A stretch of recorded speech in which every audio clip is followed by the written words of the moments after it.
कहाँ बांटे? मैं आपको बताती हूँ, मैं जाटा हूँ, मैं एससी कम्युनिटी से आती हूँ, मैं एक चमार परिवार से आती हूँ। हम तो नहीं बटे हैं, हम जय भीम वाले, हम संविधान को मानने वाले लोग हैं। कि ये जो बहरी गूंगी निकम्मी सरकार है, इनके पास कोई जवाब नहीं है।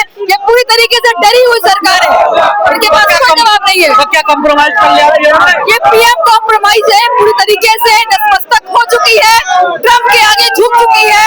और हमें लगता है कि अगर इस बार भी अगर पीएम अपना जवाब नहीं देते हैं, अगर ये कॉम्प्रोमाइज पीएम अगर देश की जनता का जवाब नहीं देते हैं, किसानों को जवाब नहीं देते हैं, तो हमें लगता है बड़ा लगातार संघर्ष हमारा जारी रहेगा। देश पूरा बर्बाद हो चुका है, देश की जनता जाग चुकी है। देश की जनता अब नहीं चाहती है कि हमारी कॉम्प्रोमाइज पीएम, अब कॉम्प्रोमाइज पीएम को नहीं चाहती है। देश की जनता अब चाहती है कि बदलाव हो, देश के युवा चाहते हैं कि बदलाव हो। जिसने हमारे साथ शोषण किया है, जिसने हम उसको जगाने का काम करते हैं, हम उसको बताने का काम करते हैं कि हम भी इस देश के नागरिक हैं। आपको भी हम लोगों को एक इंसान समझना पड़ेगा। अब जिस तरीके से हम लोग के साथ छुआछूत करते हैं, हमारे शोषण करते हैं, वो चीज पर हम उजागर कर रहे हैं उन लोगों को कि हम भी इस देश के नागरिक हैं। अब हमारा भी सम्मान। जो आप कहेंगे कि तो कुछ लोग हैं जो दिन भर नरेंद्र मोदी जो अंधभक्त है, पूरी तरीके से अंधभक्त है, बस वही लोग जयकारा लगा रहे हैं। हिंदू राष्ट्र बनने से इस देश के युवाओं को रोजगार मिल जाएगा। पीएम ने जो यूएस से डील जो किया है, वो पूरी तरीके से किसान विरोधी डील है। हमारे किसान, जो हमारे भारतीय किसान है, वो कहीं से भी इतनी बुरी स्थिति में फंस गए हैं कि उन्हें आत्महत्या करने जैसा और कोई विकल्प उनको सामने नहीं दिखेगा। किसान हित में है ये डील, किसानों के लिए बड़े फायदे होंगे। कैसे फायदा होगा? आप हमें बताइए कि कैसे फायदा होगा। आप लोगों को सवाल पूछना चाहिए वैसे नरेंद्र मोदी जी से, जिसने ये इतनी भयंकर, आपको मैं बताना चाहूंगी कि एप्स्टीन फाइल की बात है। एप्स्टीन फाइल जो इतनी घिनौनी फाइल है, मतलब हम बता नहीं सकते हैं कि एक महिला होने के नाते कि किस तरीके से छोटी छोटी बच्चियों के साथ ये लोग जिस तरीके से इनका शोषण किए हैं। उस फाइल में हमारे देश के नरेंद्र मोदी का नाम आता है, उसमें हमारे जो हरदीप जी जो है उनका नाम आता है, कई बीजेपी के जो नेता है उनका नाम आता है। झूठा है सब कुछ, कोई झूठा नहीं है। ये इनके देखिए सुधांशु जी कहते हैं, खुले मन से सुधांशु जी कह रहे हैं कि इसमें इनका गांधी जी का भी नाम है। आप बताइए गांधी जी का जन्म कब हुआ, गांधी जी मृत्यु कब हुआ? आप उन बात करते हैं। आप जेफरी एप्स्टीन है, उनका जन्म कब हुआ? आप इससे आंकड़ा लगा सकते हैं कि ये जो बहरी गूंगी निकम्मी सरकार है, इनके पास कोई जवाब नहीं है। ये पूरी तरीके से डरी हुई सरकार है, इनके पास कोई जवाब नहीं है। तो क्या कॉम्प्रोमाइज कर लिया? ये पीएम कॉम्प्रोमाइज है, पूरी तरीके से नतमस्तक हो चुकी है, ट्रम्प के आगे झुक चुकी है। और हमें लगता है कि अगर इस बार भी अगर पीएम अपना जवाब नहीं देते हैं, अगर ये कॉम्प्रोमाइज पीएम अगर देश की जनता का जवाब नहीं देते हैं, किसानों को जवाब नहीं देते हैं, तो हमें लगता है बड़ा लगातार संघर्ष हमारा जारी रहेगा। लगातार हम संघर्ष कर रहे हैं और लगातार संघर्ष करते रहेंगे। तो क्या भारत के फैसले ट्रम्प लेंगे? वही तो मैं पूछना चाहती हूँ ना कि इस देश का प्रधानमंत्री हमें नरेंद्र मोदी को बनाया था, ट्रम्प को नहीं बनाया था। ट्रम्प हमारा देश का जो भी डिसीजन है वो हमारा ट्रम्प नहीं लेगा, हमारे देश का नरेंद्र मोदी प्रधानमंत्री लेंगे। अगर देश में प्रधानमंत्री दूसरे प्रधानमंत्री को ला करके इस देश का रूल रेगुलेशन समझाते हैं, तो हमें लगता है कि ऐसे प्रधानमंत्री को हमारी जरूरत नहीं है, हमें उनकी जरूरत नहीं है। आप अपने पद से इस्तीफा दे दीजिए, हमें ऐसा प्रधानमंत्री नहीं चाहिए। कांग्रेस बीजेपी का विरोध करते करते देश का विरोध करने लगी, देश विरोधी हो गई है। आप खुद सोच सकते हैं कि जब कांग्रेस की सरकार थी, जब हम सत्ता में रूल कर रहे थे, शासन कर रहे थे, उस समय किसान कितने खुशहाल जीवन जी रहे थे, पूरा देश हरा भरा था। आज सभी जितने भी बड़ी बड़ी कंपनियां है, जितनी भी बड़ी बड़ी सरकारी कंपनी है, सबको इन्होंने प्राइवेटाइजेशन कर दिया है। देश की स्थिति इतनी खराब हो गई है कि नौकरी नहीं मिल रही युवा को, युवा लोग सड़क पर बैठे हैं, रोजगार ढूंढ रहे हैं, रोजगार नहीं है। महिलाओं के साथ इनके जो साथी है, इनके जो नेता है, वो महिलाओं का शोषण करते हैं। हर बलात्कारी में देखेंगे आप, हर चीजों में देखेंगे कि नरेंद्र मोदी के कार्यकर्ताओं का नाम आता है। तो मतलब देश का कांग्रेस नंगी हो गई है। नंगे तो ये हो गए हैं, नंगे जब इनके साथी, जब इनके नेता सड़कों पर महिलाओं का इस तरीके से ये करते हैं, बलात्कार करते हैं, उनका शोषण करते हैं, तब देश की नंगी नहीं होती है, तब देश नंगी नहीं होती। जब मणिपुर जल रहा होता है, मणिपुर में महिलाओं को नंगा घुमाया जाता है, तब देश नंगा नहीं होता है। ये सवाल करते हैं, ये डरी हुई सरकार है। आंख मारते हैं,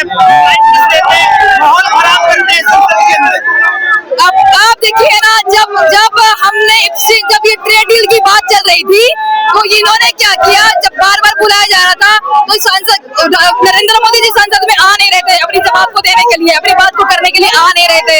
जैसे ही 10 मिनट में राहुल गांधी जी बाहर गए, वैसे टेढ़ी साइन हो जाता है। मतलब समझिए कि किस बात का डर है। अगर किस बात का डर है, हमारी कांग्रेस पार्टी अपनी लड़ाई नहीं लड़ रही है, ये कांग्रेस पार्टी देश के युवाओं की लड़ाई लड़ रही है, किसानों की लड़ाई लड़ रही है, महिलाओं की लड़ाई लड़ रही है, इस व्यक्ति की लड़ाई लड़ रही है। और लगातार हमारे राहुल गांधी लड़ाई करते रहे।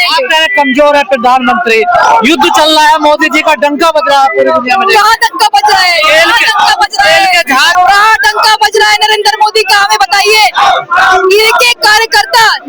इनके कार्यकर्ता जिनको इन लोग रोजी रोटी देते हैं, जो तुच्छ लोग हैं, जो आप कहेंगे कि तुच्छ लोग हैं, जो दिन भर नरेंद्र मोदी जो अंधभक्त है, पूरी तरीके से अंधभक्त है, बस वही लोग जयकारा लगा रहे हैं।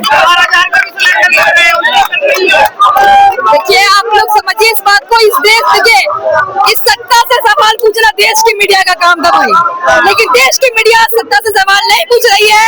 आज हम लोग आंदोलन पे खड़े हैं और हम लोग लगातार आंदोलन कर रहे हैं। आप सबसे पहले उनसे सवाल पूछिए, उनके कार्यकर्ता से सवाल पूछिए। मुझे तो शर्म आती है देश की नरेंद्र मोदी जैसी भाजपा की महिलाओं से कि कैसे वो लोग उस पार्टी में। कांग्रेस को बड़ी दिक्कत होती है ना, देखिए हिंदू राष्ट्र बनने से इस देश के युवाओं को रोजगार मिल जाएगा, इस देश के युवाओं को रोजगार मिलेगा, इस देश की महिलाओं के साथ बलात्कार नहीं किया जाएगा, ये एफसीन फाइल में जो नरेंद्र मोदी जी का नाम है वो हट जाएगा। क्या होगा इसे विश्व गुरु बनने से? ऐसे विश्व गुरु देश हमें नहीं चाहिए जहाँ पे महिलाओं के साथ शोषण किया जाता है। आप मोदी जी का अपमान करते हैं, कभी सरेंडर बोलते हैं, क्योंकि वो है सरेंडर, हम सच्चाई बता रहे हैं, हम सच्चाई बता रहे हैं। वो एक प्रेस कॉन्फ्रेंस करने के बाद, एक प्रेस कॉन्फ्रेंस के माध्यम से वो बता दे कि हम सरेंडर नहीं है, हमने ये ट्रेड डील क्यों साइन की है, हमारा नाम एफसीन फाइल में नहीं है, हमें बताया जा रहा है। इसको फायदा होगा ना इस डील से? कैसे फायदा होगा आप बताइए? सस्ती चीजें आएंगी, देखिए सस्ती चीजें कैसे आएगी? और जो देश में उपजता है, जो आपका ये अखरोट है, बहुत सारी चीजें हैं, आपका कोथर और भी बहुत से फल है जो देश में हमारे भारत देश में उगाया जाता है, वो सब कहाँ जाएंगे? किसान तो अपने किसानी क्षेत्र से तो अपने मतलब इस देश में है ना। मोदी जी के राज में राहुल गांधी जी ने देश पूरा बर्बाद हो चुका है, देश की जनता जाग चुकी है, देश की जनता अब नहीं चाहती है कि हमारी कॉम्प्रोमाइज पीएम को नहीं चाहती है। देश की जनता अब चाहती है कि बदलाव हो, देश के युवा चाहते हैं कि बदलाव हो। जो 70 सालों से हमने जिस तरीके से अपने खुशहाल जिंदगी जिए हैं, ये लोग कहते हैं कि मतलब जो लोग कांग्रेस को गाली देते हैं, कंगना कह रही है राहुल गांधी अच्छे आदमी नहीं, ऐसे खराब आदमी। तो कंगना रनौत तो ये भी कहती है कि देश 2014 में आजाद हुआ, तो क्या देश 2014 में आजाद हुआ है? आप लोग कंगना रनौत सही महीने में हुआ, सही महीने में। आपको मैं बताना चाहती हूँ कि कंगना रनौत जी का कुछ दिन पहले की स्टेटमेंट है कि उन्होंने बंगाल की जो सीएम है ममता बनर्जी के भी खिलाफ बयान दिया। मतलब हमें लगता है कि वो देश की आयरन लेडी मतलब कंगना रनौत ही है। मतलब ऐसा, मतलब अगर आपको बोलना नहीं आता है, अगर आपको बात करने जो लोग मतलब अपने ये में फिल्म करियर में जाके नाच गाना करते हैं, तो वो लोग हमें बता रहे सकता है। गंभीर आरोप लगते हैं कि ये जो जय भीम वाले हैं इन्होंने हिंदुओं को बांट दिया है। कहाँ बांटे? मैं आपको बताती हूँ, मैं जाटा हूँ, मैं एससी कम्युनिटी से आती हूँ, मैं एक चमार परिवार से आती हूँ। हम तो नहीं बटे हैं, हम जय भीम वाले, हम संविधान को मानने वाले लोग हैं। हिंदू राष्ट्र नहीं बनने दे रहे हैं। कहाँ कमजोर किया है हमने? कहाँ कमजोर किया हमने? आप बोल रहे हैं कि हमने कमजोर किया है हमारे देश के लोगों को। मतलब हमारा जिसने हमारे साथ शोषण किया है, जिसने हम उसको जगाने का काम करते हैं, हम उसको बताने का काम करते हैं कि हम भी इस देश के नागरिक हैं। आपको भी हम लोगों को एक इंसान समझना पड़ेगा। अब जिस तरीके से हम लोग के साथ छुआछूत करते हैं, हमारे शोषण करते हैं, वो चीज पर हम उजागर कर रहे हैं उन लोगों को कि हम भी इस देश के नागरिक हैं। अब हमारा भी सब धर्म में भेदभाव होगा आपके साथ? हमारे साथ में हम ये नहीं कहना चाह रहे हैं कि अब ये भी आप बात करें कि यूजीसी का विरोध कर रहे हैं। हम यूजीसी का कोई विरोध नहीं कर रहे हैं। मेरा कहने का मतलब ये है, सबका अधिकार है, सब अपने अपने समाज का अधिकार के बारे में बात करते हैं। हमारा कहना है, संबित पात्रा कहते हैं कि राहुल गांधी हिंदू विरोधी है। कब बोला है राहुल गांधी? राहुल गांधी जी जय श्री राम नहीं कहते हैं क्या? राहुल गांधी जी पूजा नहीं करते हैं क्या? जाति जनगणना तो जाति जनगणना करवाना कौन सी बुरी बात है भैया? ये कौन सी बुरी बात है? इस देश में जितना जनगणना इस देश में कितने नागरिक रहते हैं, क्वांटिटी के हिसाब से तो पता तो होना चाहिए ना। देश में जनगणना इसलिए जरूरी है, देश में जनगणना के लिए तो सभी लोग कह रहे हैं। इस बार भी आप एक चीज देख सकते हैं कि इस बार हमारे झारखंड में भी इलेक्शन हुआ था, म्यूनिसिपैलिटी इलेक्शन हुआ, उसमें भी क्लियर तौर पे कहा गया कि इस बार OBC 1 OBC 2 को प्रायोरिटीज देंगे। इस बार OBC 1 OBC 2 किया गया, क्यों किया गया? खुद सोचिए, जब हमारे लोग OBC समाज के लोग कहीं ना कहीं बोलते थे हमें जगह नहीं मिलता है, आज उनको हमारी सरकार ने जगह देने का भी काम किया, क्योंकि हमारे झारखंड में अलायंस की गवर्नमेंट है, महागठबंधन की सरकार है, JMM और कांग्रेस की सरकार है, तो हमारी सरकार ने भी हम लोगों को प्रायोरिटीज दिया है। पूरी तरीके से कॉम्प्रोमाइज PM है।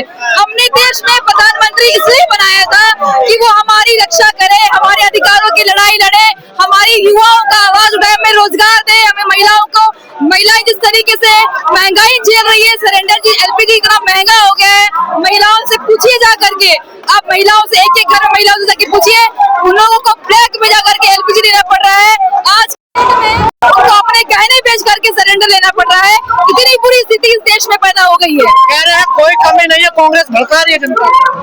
ये आपको मैं बताना चाहती हूँ कि ये जितने भी साथी आपको दिख रहे हैं, ये सिर्फ युवा कांग्रेस के लोग नहीं है, ये लोग जो जमीन से जुड़े लोग हैं, जो किसान लोग हैं, जो युवा साथी है, जिनकी जमीन यहाँ से जुड़ी है, जो इस मिट्टी में पले बड़े हैं, वो आज यहाँ पर आकर के आंदोलन कर रहे हैं। आपको मैं बताना चाहूंगी कि आज से 2 साल पहले भी किसान लोग आंदोलन पर उतरे थे, वो किस अधिकार के लिए आंदोलन पर उतरे थे। आपने पूरी तरीके से किसानों को कमजोर कर दिया है। आपने ये दिखाया है कि इस बार की जो हमारी जो डील की है, कॉम्प्रोमाइज